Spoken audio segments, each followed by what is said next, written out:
All right, welcome back to the next chapter of search produced by SEO Week and iPullRank.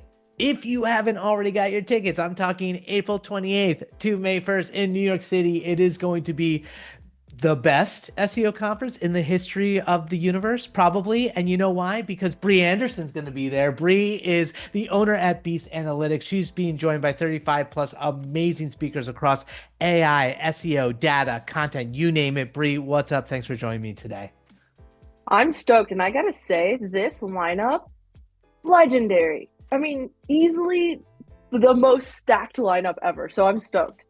Dude, I can't wait for all the conversations that we're going to have after every single presentation, let alone being able to learn so much info in such a short amount of time.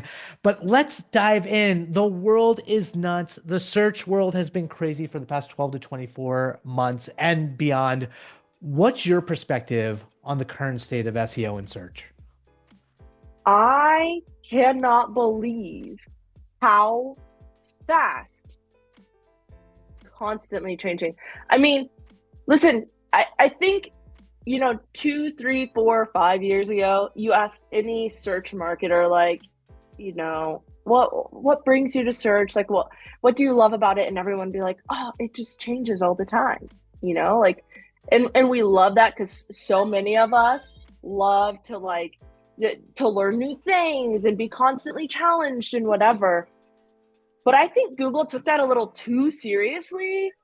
And so did just like the technology world in general. And they went, you want a challenge? And it has been nuts. So, my background, I did social stuff that turned into paid social, that turned into paid Google, that just turned into SEO.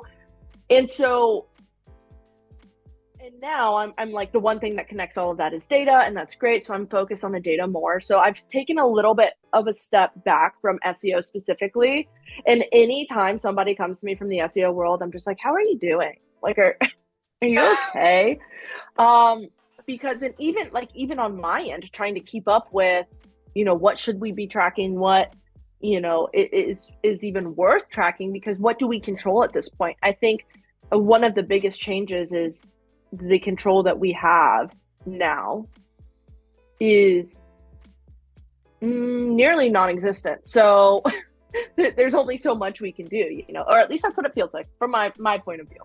No, I love the perspective, and it's so hard, and analytics is so hard because you have this like push and pull of like, are we losing third party cookies? Like, are things changing across Google? They aren't. Attribution is always this conversation because we always have this mindset of performance marketing, and then everything all of a sudden is brand, and that's just not the way SEO is anymore. And so you are going to be presenting all about, what you should be doing when it comes to analytics in 2025. Can you give us a preview of what people will be learning from your talk at SEO Week, and like, why should they come? It's going to be juicy, but give it to me.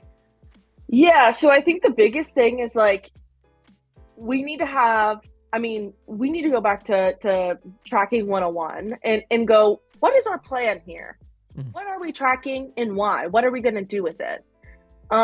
Because that, like, it seems in the moment like an obvious, right? But like, we really have to take a step back, and especially in the times that we're living where everyone's job is constantly on the line, which I feel like I've been saying that for 5 years, which is just a terrible thing to think about. But when we have to report out to clients, or we have to report out to CEOs, like, we know that there are certain metrics they want to see, and those are the things that we need to make sure are being tracked. But then also we need to make sure that we're looking at, these new launches that we're doing, campaigns that we're doing. Are we tracking those and the efficacy of those?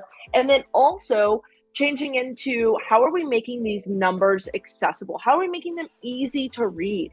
And then how are we leveraging that data? To be honest, if you think back to the scientific method, which is like basically what I preach,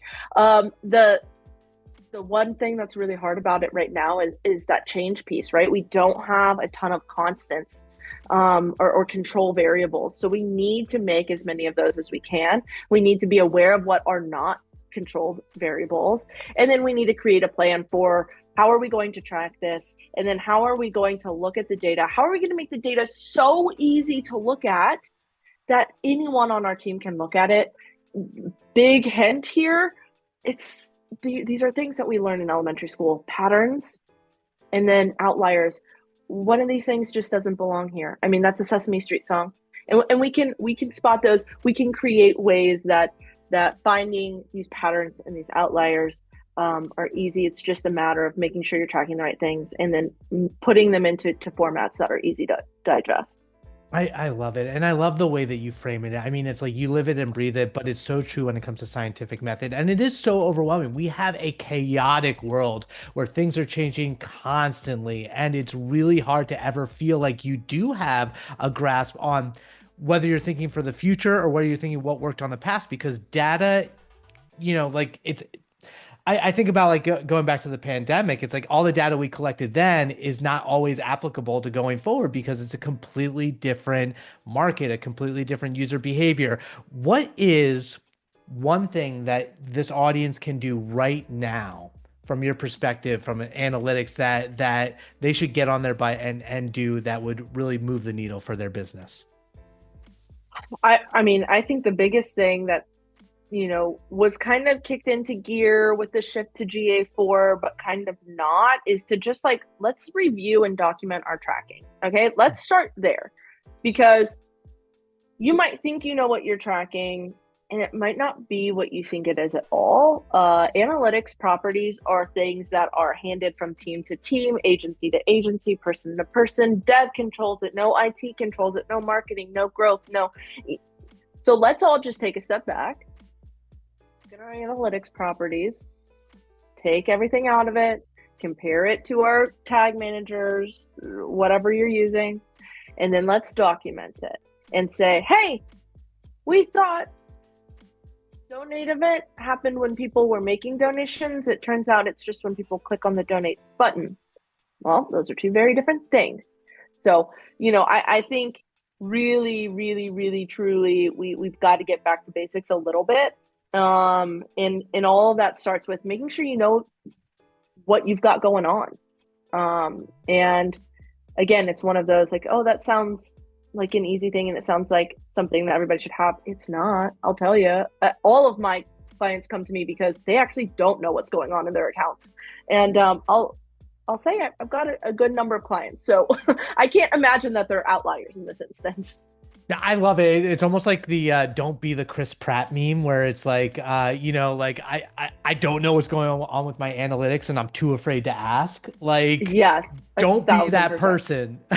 Yeah, because we need reliable data. I mean, in the Cambridge Analytica documentary that came out on Netflix, I can't remember what it's called, but they're quoted in that special saying that data is the most valuable asset in the world. And it is, but really only when you use it. Only if it's good data and only if it's being used. And so much of what we do right now is we collect all this data going, someday this is going to be helpful. And then we just never get to it. So we've got to make it so terribly easy that it would be dumb not to. And that's what we're going to do at SEO Week. I love it. Don't be a someday marketer, which kind of leads perfectly into the someday of the future. Like, what direction are we going? Either like in terms of the industry of search, but especially in the context of data, like what do you think that'll look like? Things are going to be harder and harder to attribute to specific channels. But I'll tell you what, for a long time, things really should be attributed to one channel. So user journeys today are so wild. I mean, unless you're buying a $5 spatula off of Amazon, so where there's like no decision making happening, you're just like, I need this in 2 days, and I know that I can get one on Amazon, and all I care about is that it's cheap and flips pancakes. Like, yeah, but most of us don't have a product that's sold that easily, and so to me, in my opinion, kind of silly to be like, oh, this conversion came from Google. Like, we need to have, I think we're going to have to lean into more of correlation studies, MMM studies, where we're going to have to be looking at like, okay, we know if we're running Facebook ads that we also get this secondary lift in like Google searches because people see our ads and then they're thinking about it later on and they're like, oh, well, I saw this. And like, we'll see the click come from Google search, but like maybe not Facebook ads. But like if we didn't have the ads running, they wouldn't be looking for us because they never, you know what I mean? So I think we're going to have to get away from that. It was so nice that we could go click, click, boom, right? That's not working anymore though, because it's getting so robust that we're going to have to be a little bit more out of the box in the way that we're analyzing data and the way that we're looking at efficacy of our campaigns in search, especially. I mean, AI overviews, I mean, people talking to Cursor, people talking to Chat GPT. So much of this is turning into brand as a new entity. I know we're hearing that a ton. And what does that mean? That means that when people are ready to work with us, we're going to see it as organic search, which, hey, for my SEOs, that's going to be great. But for everybody else that's working on it, or it's going to look like direct. And by the way, that sucks because then nobody gets the piece of the pie for that. So I think it's just going to be a little bit more complex. I think we're going to have to kind of let go of the idea of like first touch, last touch. We're going to have to be more comfortable in going, these things are probably related, and testing them. By the way, do your own tests. And that's what we're going to have to do. And especially like in the context of what you're saying about the scientific method and these studies, it's, you have to be responsible with the way you analyze a correlation study at the same time. Remember, Yep.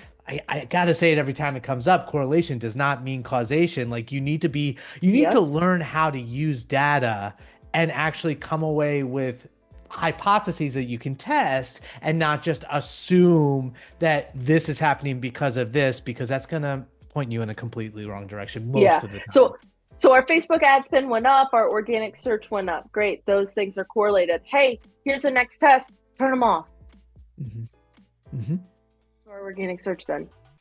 And also make sure you look at Google Trends. Was there just a huge spike in people searching for mattresses that week and you sell mattresses because something happened? I don't know. You know what I mean? Like these are the things where it is like I always build in an exploration step. You can't just look at those two pieces of data. It's like, what else could have affected this data? And then if you still think there is a correlation, great, turn them off, see what happens. Exactly. Or like so check your biases, check your incentives. It's going to be such a great presentation, and I can't wait to meet you in person. We're gonna have a fun time. Brie, if you haven't gotten your tickets, make sure you get them for SEO week, end of April. Thank you for joining me today, Brie. This has been awesome. Thanks for having me. Okay, we'll see you next time. SEOweek.org. Come get your tickets. Peace out.